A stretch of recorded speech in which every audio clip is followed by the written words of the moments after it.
Welcome back to the very first episode of the Crosslight podcast with your host Kind Nalmar? and today we are going to tackle in a topic, and in this article it says Pope Francis signals openness to blessings for same-sex couples. So yeah, we are going to tackle on how Pope Francis blesses, right? Yeah, gives blessings and accepts for same-sex union. So you got any input in that? Um, Honestly, just makes me want to leave the Catholic Church. Hey. Controversial directly. But, I mean, to be honest, Pope Francis has been doing this for a while now. He just every 2 years or every year, he just makes a random, just a weak statement that says LGBTQ people, they're okay. But it's still a sin, but they're okay. That's what he does. Yeah. I mean, I'm pretty sure. Is he even basing in the Bible already? I mean, what God is he worshiping? I mean, why would he have to base the Bible if he has authority with God? The sarcasm is strong. So let's first read this top part of the article. It says here Pope Francis opened the door Monday for some Catholic priests to bless same sex unions, hinting at a reversal of the official Vatican position that has put it at odds with many of its own progressive followers.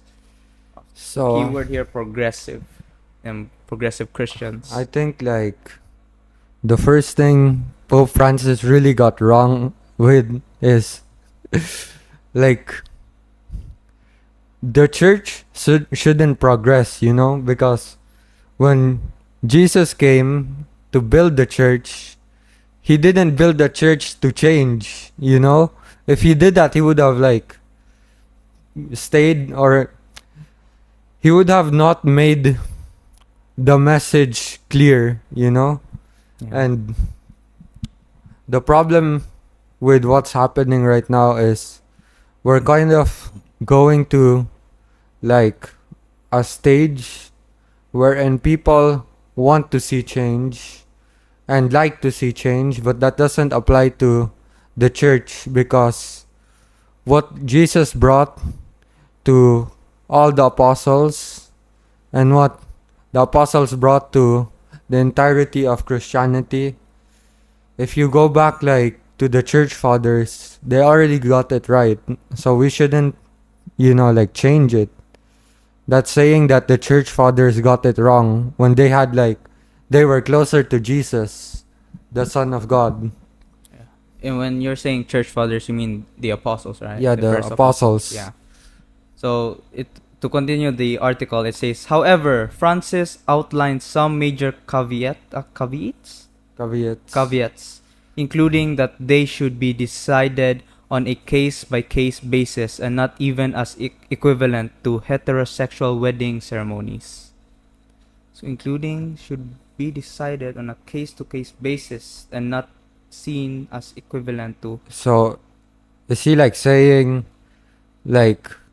you should, whoever the same sex couple is, we should take a look at what their situation is? Is that what he's trying to say? Wait, let me read it again. Okay, including that they should be decided on a case-by-case basis and not seen as equivalent to heterosexual wedding ceremonies. Wait, what does he mean by this? So it depends on what case they have for having that same-sex marriage, but it shouldn't be on the same basis as heterosexual, which is straight. Wait, heterosexual means straight. Wait, I never knew that. Wait, am I getting things confused? Wait, I'm not sure actually. Is heterosexual straight? I think it's straight though. Wait, homo. let's search it up.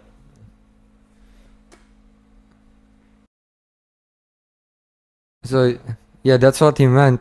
He meant that if you are gay, if you are gay and you're getting married to somebody else that's not straight, we should, like, we should take a look at it first. You Okay, feel me? at least Yeah. is regarding it. Yeah, it's like Giving, saying like we should take, we should look like, at it look as a, at the context, look at yeah, the what your situation actually is.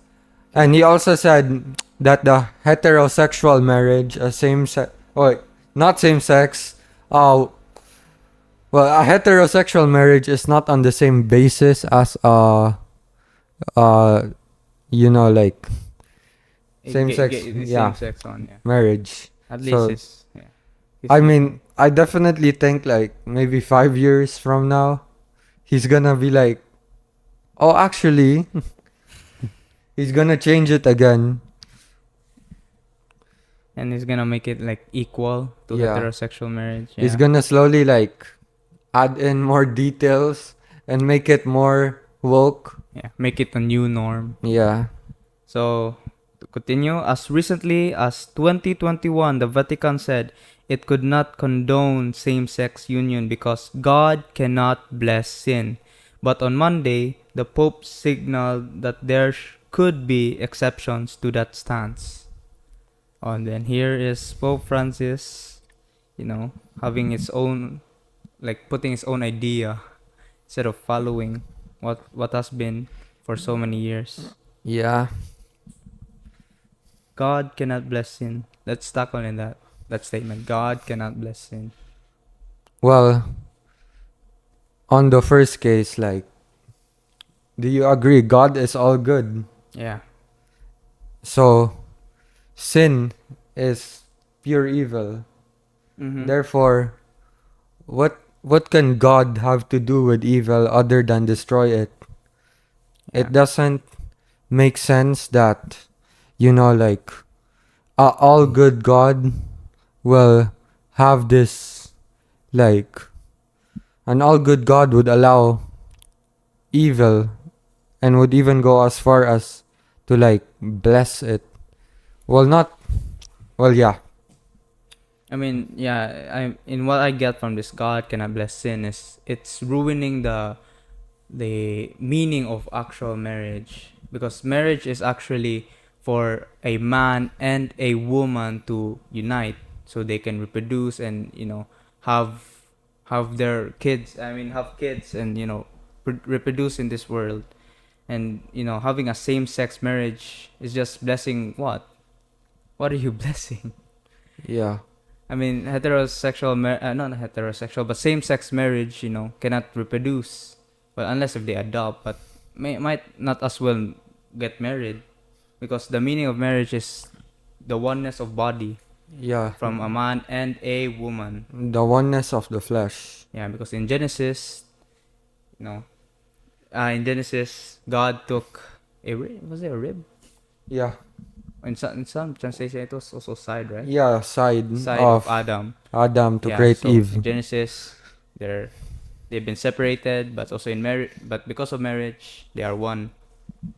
That's the actual, like, one of the meanings of marriage, and having a same-sex marriage just ruins the whole meaning Yeah, of it. isn't like, well, when you have marriage, it's like a celebration. A man and a woman Yeah. has come together forever in their lifetime. And it's also like a celebration for a new stepping stone. Because when you're married, what do you have access to?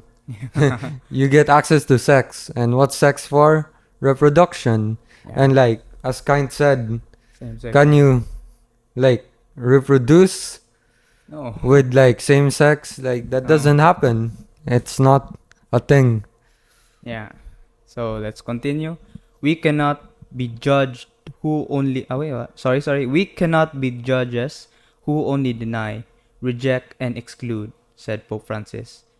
He said in a letter to 5 conservative cardinals who asked for clarity on the issue ahead of a major global gathering on the future of church that begins when Wednesday. Wait, so Pope Francis said, "We cannot be judges who only deny, reject, and exclude." Oh, that's really That's crazy. quoted by Pope Francis. In Corinthians, doesn't it say, what can Christ, like, in what is Christ's interaction with the devil? What is, what can good have with evil, you know? Like Yeah. when Paul was saying, do not intertwine with unbelievers because, like, dude, unbelievers is like, well, I wouldn't say all of them are bad, but all of them are lost. I mean, what I'm saying what Pope Francis got wrong is that, of course, we should not, dehumanize people that have sinful ways because we are all sinners, of course. Yeah, true. But what he's trying to do here is ruin the actual meaning of marriage, by letting, by letting something ruin the concept of marriage. And of course, we should not dehumanize. We should not, what do they call this? What's other words aside from dehumanizing? Like belittle Yeah, them, like belittling hurt. them like that, because of course we all know that in the story of Jesus said to the people that were throwing stones at the prostitute, the person who has no sin should throw the first stone. So of course we should respect them, but at the same time we should also acknowledge the meaning of things and how God wants things to be done. And of course, as disciples of Christ, of God, we should follow it. That's why Pope Francis is getting everything confused by saying we cannot be judges who only deny, reject, and exclude.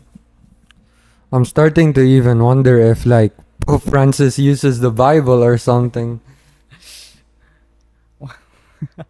Bro. Then to continue, though Vatican policies has not changed, Francis' comments have been seen by some LGBTQ Catholics as a huge step on undoing the marginalization they still experience within the church despite his decade of modernization. You want me to read again? I don't need you to read that again. Okay. Damn. I mean, as I'm reading this, I've noticed that there's a lot of people telling Pope Francis to, like the error of doing this, the Yeah. mistakes he's doing. But he's like, I don't care. I mean, We he do is my way. amazing. I mean, like, Hey, we can't say because they might He's- kill us. he's part of the global elites. Well, if you're Pope and let's say you're Papist, you believe in Papism, like, why would you like listen to everybody else? They're all subordinate to you, you know? And Yeah. if you're Pope, you basically are the person closest to God. Well, physically at least.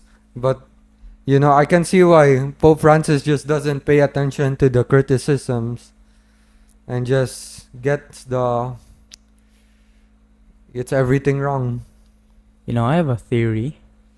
I think Pope Francis isn't the one making these decisions. Don't you think? Just like presidents, how like Yeah, there's people who tell them what to do. yeah, of course. These Wait, do you also Obviously. believe that? Obviously, I believe that, like, dude, if you're inside, like, any Christian institute, as long as it's not, like, that woke, of course you're gonna encounter, like, even just read the Bible for just at least 6 months, and you're gonna encounter verses that tell you, oh, this is bad, this is good. And if you just pay attention, if you just, like, remember what's been said, then you can, like, you basically realize that, okay, yeah, man should not sleep with man, woman should not sleep with woman, Yeah. like the basic things. Mm-hmm. So, how about let's do a react, because when I was scrolling through YouTube, noticed a video of Ben Shapiro. So, do you wanna react to him? Because he Okay. tackled in this topic as well. Okay. Nice. Well, folks, the Pope is holding a synod, which is basically a gathering where they talk over the issues. And as always, he is pushing a left leaning agenda. Yesterday, according to the New York Times, the Vatican Assembly put the church's most sensitive issues on the table. They're holding a synod. And this synod is basically they get together and they discuss really controversial issues. The issues under discussion will include priestly celibacy, married priests, the blessing of gay couples, the extension of sacraments to the divorce, and the ordination of female deacons. Detractors are wary of the nature of the assembly, known as a synod. They've criticized it as a bureaucratic talkathon or as an insidious Trojan horse for progressives to erode the church's traditions under the cloak of collegiality. Supporters see a chance to put into practice the Pope's bottom-up view of the church as an inclusive institution. It's an amazing moment, said Renee Kohler-Ryan, the dean of the School of Philosophy and Theology at University of Notre Dame, Australia, who will be the voting participant in the meeting, one of the first women ever to do so. Many of the issues are contentious. So apparently this rolls out kind of slowly and in secret. With that said, there are a bunch of people who have been invited who are very far to the left. The Reverend James Martin, a Jesuit priest and advocate for LGBTQ Catholics, was personally invited by Pope Francis to participate. Helena Jepsen Spuler, who works for the Swiss Catholic Lenten Fund, a Catholic relief agency, will participate. She said the church would require change to survive, adding she would pragmatically argue for women to be ordained as deacons as a first step to becoming priests and bishops. So, again, this is really controversial stuff. The Vatican released a response dated September 25th, written in Spanish, bearing Francis' signature, that seemed to reverse a 2021 Vatican note that came down hard against the blessing of gay unions. On Monday, 5 of the church's most conservative cardinals made public a letter they had sent to Francis asking for a clarification of his thinking on these issues. In Francis' new letter, he clearly upheld the church position that marriage only exists between a man and a woman, but he added that priests should exercise, quote, pastoral charity when it came to requests for blessings. Instead of acting as naysaying judges or following new protocols, priests should be open to channels beyond norms and the possibility there are forms of benediction requested by one or more persons that do not transmit a mistaken conception of marriage. What the hell does that mean? I don't even understand. How do you issue a blessing for an act that is barred by scripture? What exactly would that look like? I bless you and hope that you guys have a happy life together is in fact an endorsement of an action that the church considers sinful. So I don't know how you split this baby.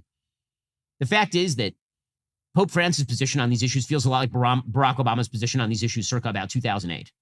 Right? He was against gay marriage, totally against gay marriage. Oh yeah, by the way, kind of not against gay marriage. That's what it feels like from Pope Francis, obviously. And you wonder why there's so many conservative Catholics who are unhappy with the guy. This would be the reason. It turns out, obviously, this is not merely an issue within the Catholic community. Andy Stanley, the senior pastor of North Point Ministries, a non-denominational evangelical church. It's like a big mega church across Georgia. And he held some sort of session recently in which he was speaking about LGBTQ issues. And once again, the idea here is Christianity softening its message as to what is sinful and what is not sinful, what is allowed and what is not allowed, in order to make people feel better about themselves while basically underselling the actual scriptural position on the issue. Now, again, you don't have to believe that this stuff is sinful. No one's asking you to. However, to say that the church or that the Bible says go ahead with this activity or that core identity lies in sexual sin is a direct repudiation of religious thought. Religious thought says that what you are in the end is a servant of God. You don't always meet that standard. Sometimes you fall short of that standard. We all fall short of that standard sometimes, but it doesn't mean the standard ain't the standard. And it doesn't mean that you should tie up your identity in violation of the standard. Once you do that, you're no longer a religious person. You can be a religious person who sins. That's every religious person. Or you can be a person who identifies your very nature with the sin, which is in essence a way of saying that the rules should not apply to you because your identity is now in conflict with the rules. So Andy Stanley gave a speech the other day. It's become very controversial. Here's some of what he had to say. They prayed for that and God didn't answer their prayer. And many are convinced that traditional marriage is not an option for them. So they commit to living a chaste life, an old-fashioned word.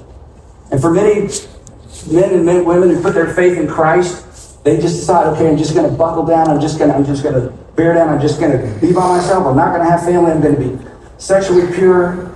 And many do that for long seasons of time. And for some, it's their whole life. But for many, that is not sustainable. And so they choose a same-sex marriage. Not because they're convinced it's biblical. They read the same Bible we do. They chose to marry for the same reason many of us do. Love, companionship, and family.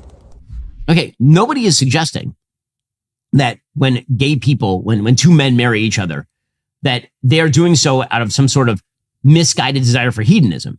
But to equate that to traditional marriage, or to say that they're still not engaging in what would be scripturally sinful activity, is a violation of the standard, obviously. Is same-sex marriage better than same-sex promiscuity? Sure, because marriage or any sort of monogamy is going to be better than promiscuity. Does that mean that it's even in the same ballpark, morally or religiously speaking, with traditional marriage, which is about the production and creation of children and the building of family units? Of course not. And so I don't know what exactly he's trying to prove here. He continues along these lines. It's their decision.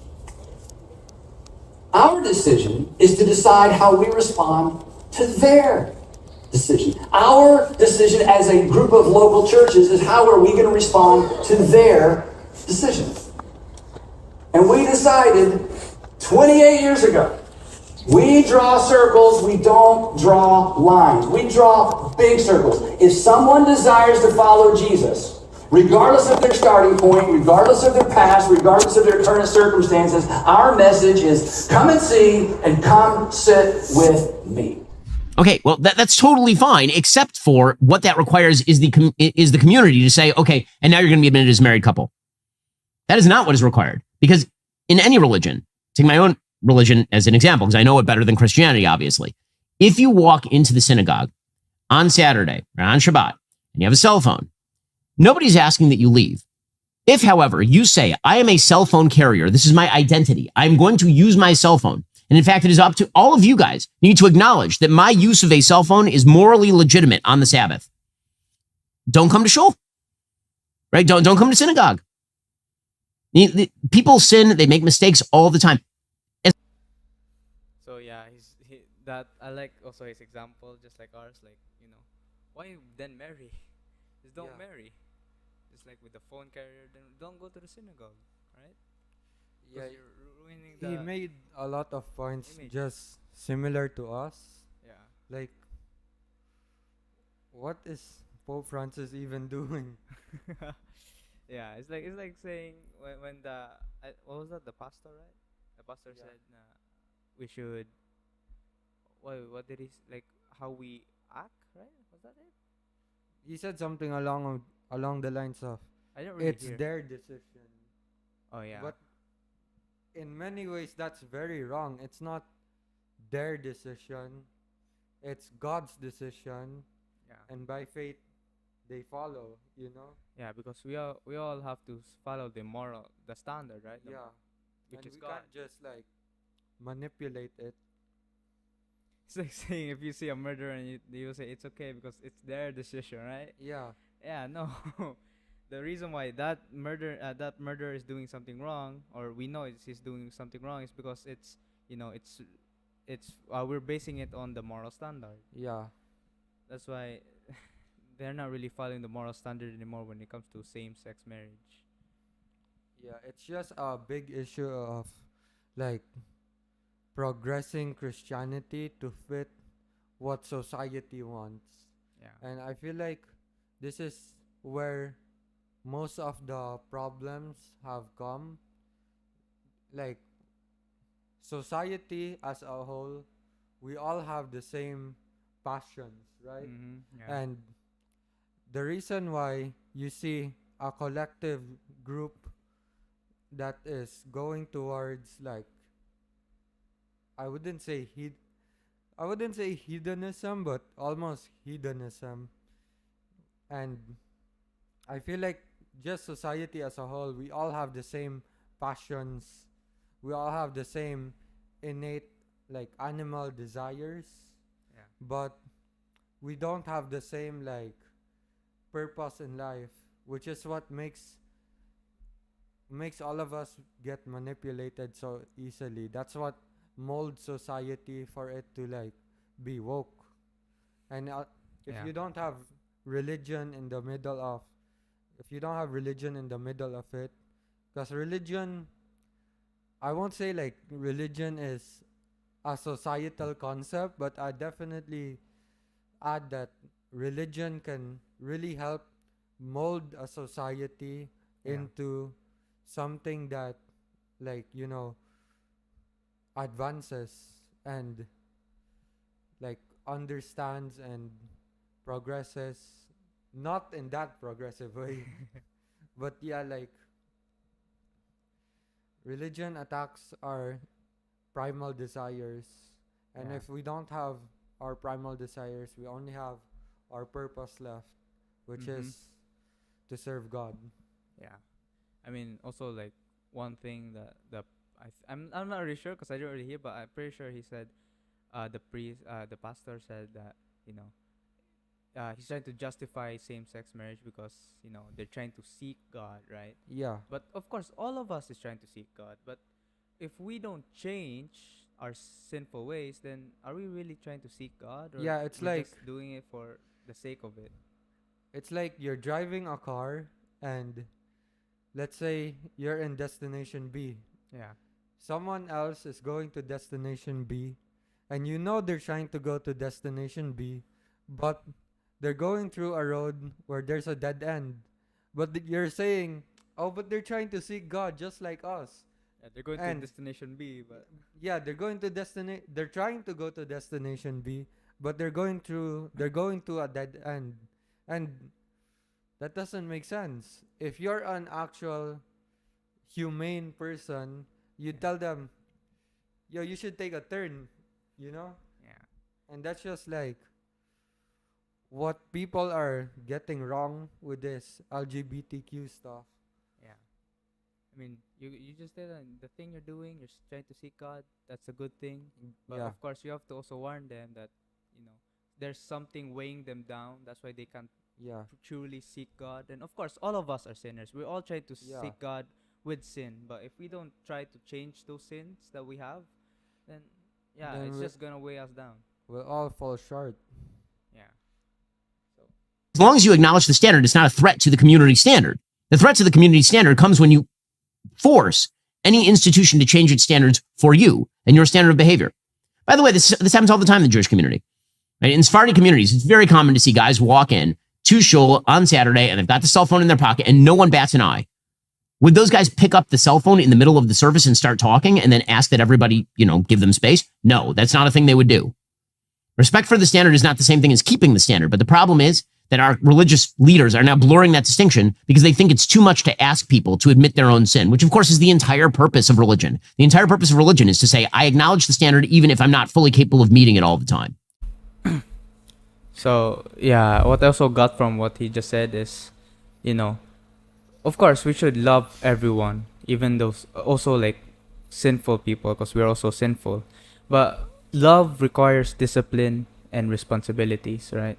So of course, when you want to love someone, and if you want them to love you, you must take responsibility, accountability, and wait, I said responsibility twice. Responsibility, accountability, and of course discipline. Yeah, you really should set boundaries because you know we were given the free will to do certain things, but Yeah. morally certain things aren't like good, and like that's just what's happening, you know? Yeah. That's why there's also a lot of, especially in the Western society, there's also also a practice now that cheating is always a normal practice now because of so-called love, but their love is without responsibility, accountability, and discipline. That's why it's normal now there in the Western society to ask, how much is your body count, right? Yeah, that's so gross to me. Well, how But that could be another topic, right? That could be another time. true? So that's pretty much it. Yeah, I guess. Yeah, that's pretty much it. So, bye bye, guys.